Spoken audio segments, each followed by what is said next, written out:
Let's bring in MSNBC medical contributor Dr. Vin Gupta. Dr. Gupta, help us make sense of this individual-based approach. What does that even mean? Does that mean that everybody's just going to decide, hey, I want a vaccine, so then they can get it, and will insurance cover it? Ana, good morning. It's not clear, and so a lot of it depends on where you live.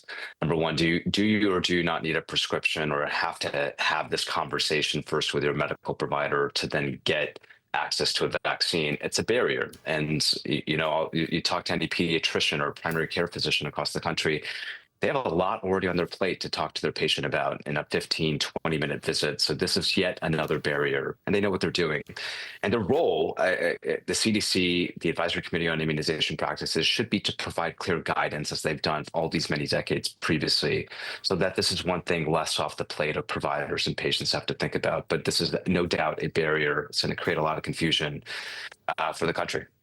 Yeah, I'm confused already in terms of how this is supposed to work. And I guess my other thought here is, if Americans don't have, an expert guidance put out to say you should get vaccinated, what are those ramifications like if everybody's left to make decisions independently?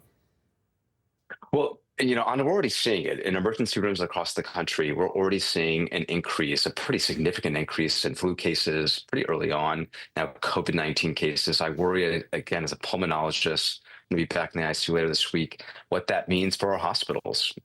Our hospitals are vulnerable, and we need community protection. So I worry about what that means for that. And then also just confusion. I think we might actually have some guidance here for your viewers here for a full screen graphic, potentially. And this is from the West Coast Health Alliance.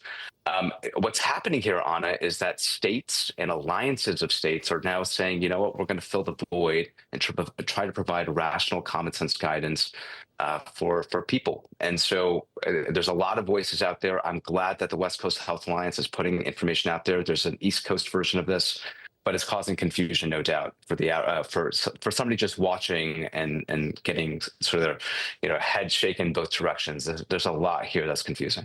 Okay, well, we're going to stay on it and try to separate fact from fiction and provide some clarity for our viewers as we go. Dr. Vin Gupta, as always, we appreciate you helping us do all of that. Up next on Ana Cabrera Reports, the Supreme Court rejects a closely watched